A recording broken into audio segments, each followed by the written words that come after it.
Audio Jungle.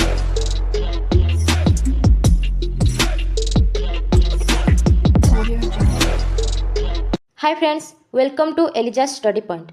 आज आम आलोचना करवा प्लस टू सेकेंड इयर 2024 मसीहार क्वेश्चन पेपर जोटा कि आपंकर पीयूआई की रहिबो 2026 मसीह आपण मानक यह इम्पोर्टाट रहिबो यह सिलेक्शन क्वेश्चन मध्य। तो 2024 रो क्वेश्चन जहाँ भी आसी तुम मानकर 2026 मसीह निश्चित भाव में रिपीट अनेक प्रकार क्वेश्चन हेबो।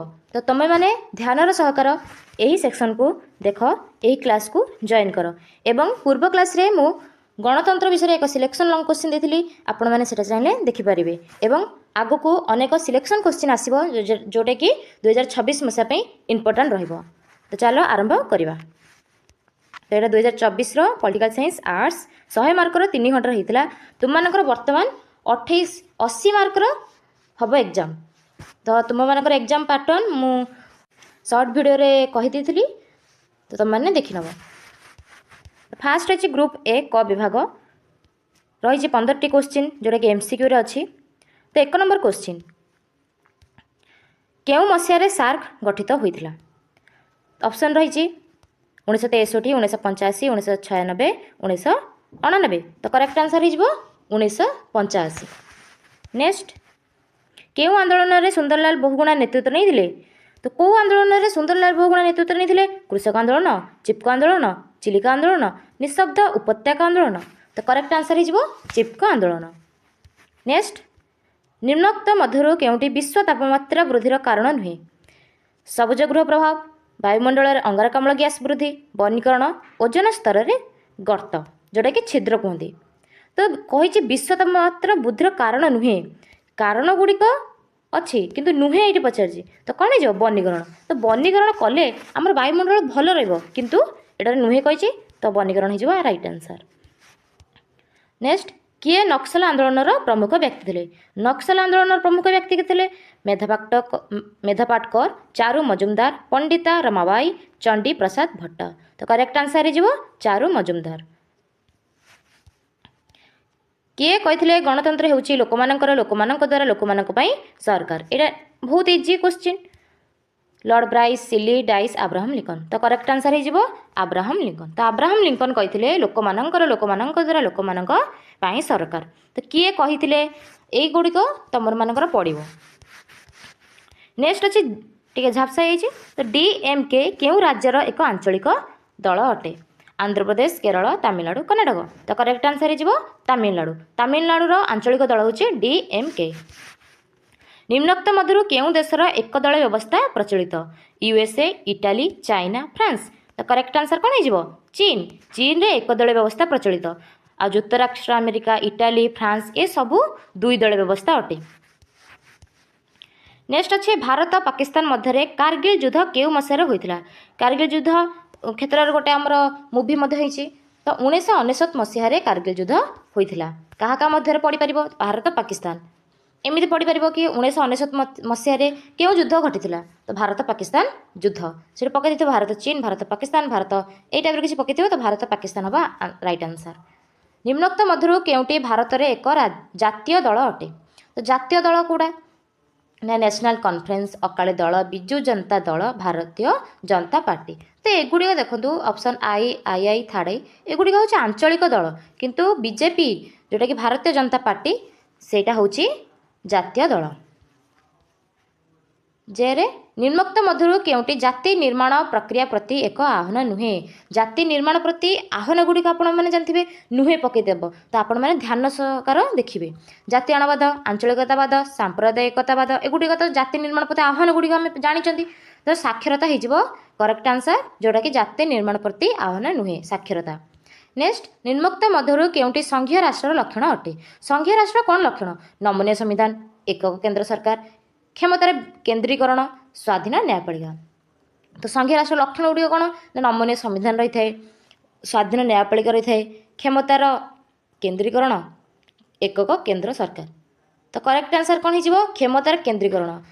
आमर संघीय राष्ट्र कौन हुए? क्षमतार विकेन्द्रीकरण होता है किंतु केन्द्रीकरण हो न था। केन्द्रीकरण माने कौन? जोटा कि गोटे केन्द्र पाखे खाली क्षमता रहिबो किंतु विकेन्द्रीकरण माने कौन? राज्य केन्द्र सबुठारे क्षमता दियाजिबो। ଏଠି ହେଇଯିବ ଆନ୍ସର୍ କ୍ଷମତାର କେନ୍ଦ୍ରୀକରଣ। ନେକ୍ସଟ ଅଛି ଗଣୋଦ୍ୟୋଗ କାହାର ଏକ ଉପାଦାନ ଅଟେ। ଏଇଟା ବାରମ୍ବାର ପଡ଼ୁଛି। ଗଣୋଦ୍ୟୋଗ କାହାର ଏକ ଉପାଦାନ ଅଟେ? ସ୍ଥାନୀୟ ସ୍ୱାୟତ୍ତ ଶାସନ, ପ୍ରତ୍ୟକ୍ଷ ଗଣତନ୍ତ୍ର, ସାର୍ବଜନୀନ ସାମବାଳକ ଭୋଟ ପ୍ରଥା, ସାର୍ବଜନୀନ ଶିକ୍ଷା ବ୍ୟବସ୍ଥା। କରେକ୍ଟ ଆନ୍ସର୍ ହେଇଯିବ ପ୍ରତ୍ୟକ୍ଷ ଗଣତନ୍ତ୍ର। ଡାଇରେକ୍ଟ ଡେମୋକ୍ରେସିର ଆମର 4ଟି ଉପାଦାନ ଥାଏ, ତା ମଧ୍ୟରୁ ଗଣୋଦ୍ୟୋଗ ଅନ୍ୟତମ। ନେକ୍ସଟ ଅଛି ନିମ୍ନୋକ୍ତ ମଧ୍ୟରୁ କେଉଁଟି ଗଣତନ୍ତ୍ରର ଏକ ବୈଶିଷ୍ଟ୍ୟ ନୁହେଁ? ଜନପ୍ରିୟ ସାର୍ବଭୌମତ୍ୱ, ଆଇନର ଶାସନ, ରାଜନୈତିକ ସ୍ୱତନ୍ତ୍ର, ରାଜନୈତିକ ଅସମାନତା।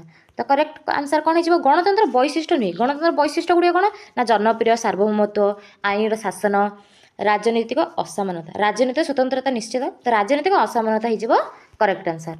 ତ ବୈଶିଷ୍ଟ୍ୟ ଗୁଡ଼ିକ ହେଉଛି ଏଇ ତିନୋଟି, ଉପର ତିନୋଟି, କିନ୍ତୁ ଲାଷ୍ଟ ଆଇଭିଟା ହେଉଛି ବୈଶିଷ୍ଟ୍ୟ ନୁହେଁ। ଏଠି ରାଜନୈତିକ ସମାନତା ଦେଖାଯାଇଥାଏ।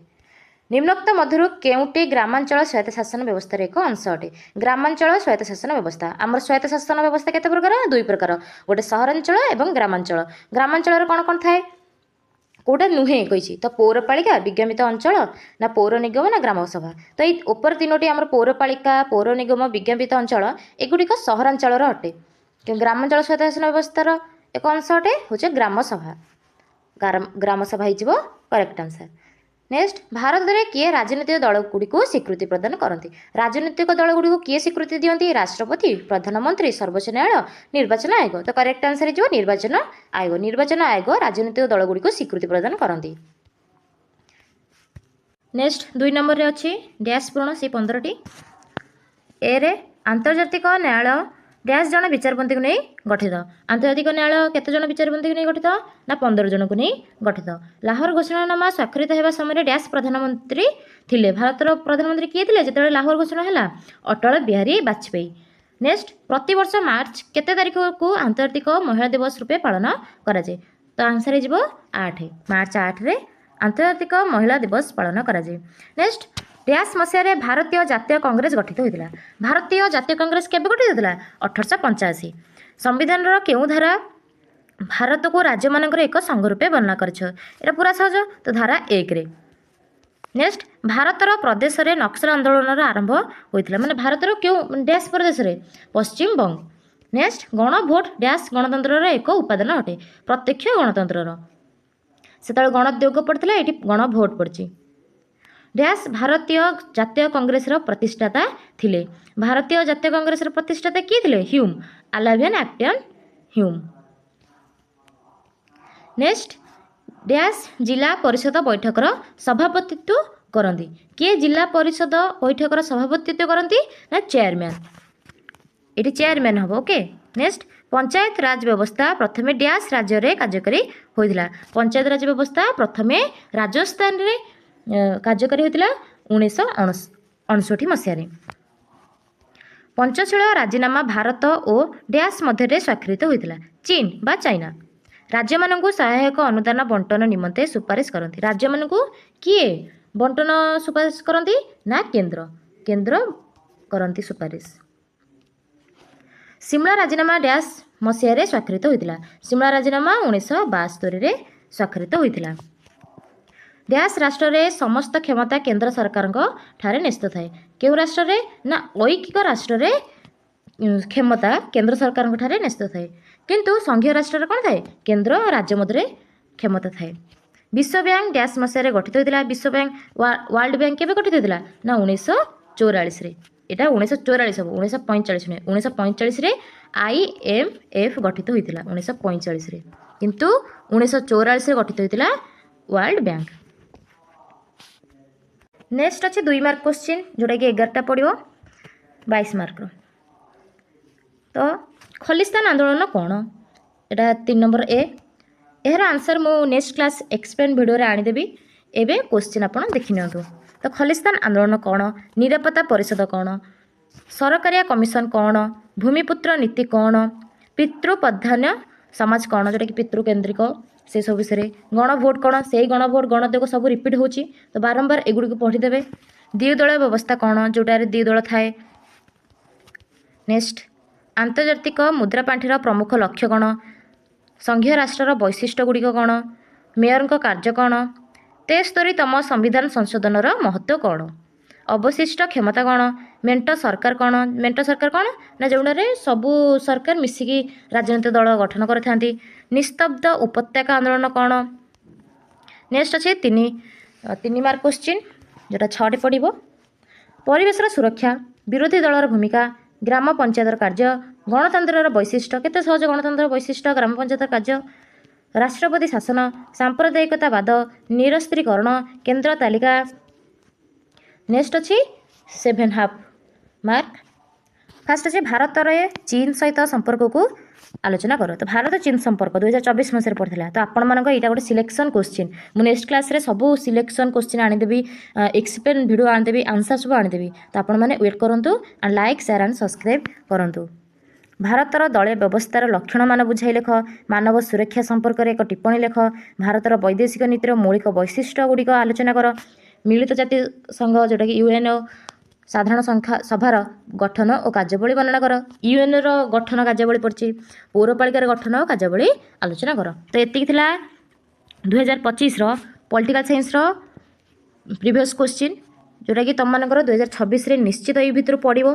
तो तुम मैंने यही क्वेश्चन को प्रैक्टिस कर दियो। मु नेक्स्ट क्लास रे आउ एक प्रीवियस क्वेश्चन आनिमी। आपण मानकु यही क्लास टी किपरि लागिला निजर मतामत कमेंट बॉक्स रे देबे। रहिली। जय जगन्नाथ।